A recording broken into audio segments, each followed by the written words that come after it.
Chapitre 32. La vallée de la paix. Chrétien n'était pas encore remis des traitements qu'il avait soufferts à la foire aux vanités. Il était si faible et rompu que son compagnon et lui ne pouvaient avancer que fort lentement. « Où coucherons-nous ce soir ?» demanda Espoir. « Tu ne peux marcher toute la nuit, et ce serait imprudent de nous endormir ici. »« Peut-être trouverons-nous une maison pareille au palais magnifique, » répondit Chrétien. « Oh, comme j'ai été bien là-bas ! Si tu savais comme Discrétion et ses filles ont été aimables pour moi. » Espoir lui fit une quantité de questions à ce sujet, et Chrétien essaya de lui raconter ce qu'il avait vu et entendu. Mais ses forces diminuaient de moment en moment. Bientôt, il fut trop las pour parler. Il pouvait à peine se traîner, même en s'appuyant sur le bras d'Espoir. Doux et affectueux, Espoir faisait maints efforts pour donner du courage à son compagnon, mais l'inquiétude finit par le gagner lorsqu'il vit la figure de Chrétien pâlir de plus en plus.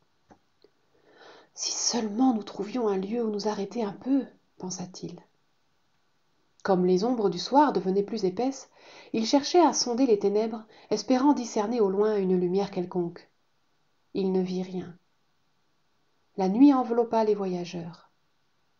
Péniblement ils avançaient, Chrétien ne voulant pas se coucher sur l'herbe, bien qu'Espoir lui promît de veiller attentivement à son côté. « Non, disait-il, marchons toujours. Le roi ne nous oubliera pas. Il sait à quel point nous sommes à bout. Il va bientôt nous montrer où nous pouvons nous reposer. » Cependant, les étoiles commençaient à scintiller dans l'étendue du ciel. La lune se levait sur les collines et répandait sa pure et douce clarté sur le chemin du roi. « Oh, Chrétien, vois là-bas !» s'écria Espoir. « Nous arrivons à un pays magnifique !» Chrétien regarda. Il vit en effet que l'espace s'élargissait et qu'un beau fleuve coulait non loin d'eux. « Tu sais, dit encore Espoir, ce fleuve est tout près de nous. Je suis sûr que le chemin traverse cette belle prairie entourée de haies. » Chrétien avait repris courage à la perspective de pouvoir bientôt faire halte. Quelques instants plus tard, ils arrivaient au bord de l'eau et constataient qu'Espoir avait eu raison. Le chemin du roi traversait l'herbage en longeant un fleuve, le fleuve de la vie. De chaque côté, la rive s'élevait légèrement et formait comme un délicieux banc de mousse et de gazon. De beaux arbres croissaient alentour. Combien petit Chrétien fut reconnaissant de pouvoir enfin s'étendre sur ce doux tapis de verdure. Espoir s'assit auprès de lui, tenant sa main dans la sienne et suivant des yeux les paisibles rayons de la lune qui se jouaient doucement à la surface des flots. Il murmura à mi-voix : « Le méchant prince ne vient jamais ici. »« Oh non, il ne vient pas ici, » répéta Chrétien.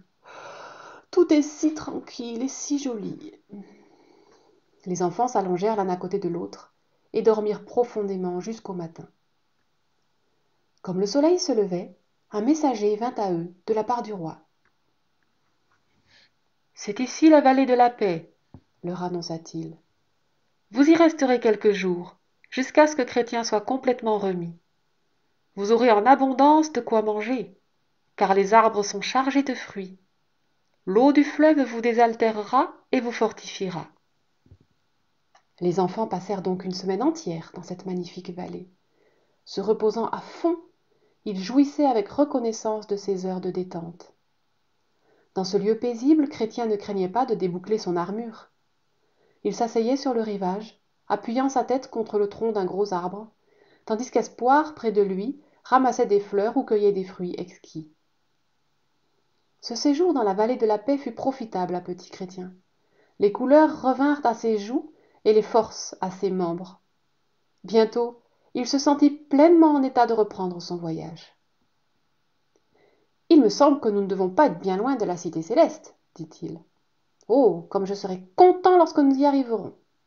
Maintenant que nous sommes restaurés, nous pourrons marcher plus vite. »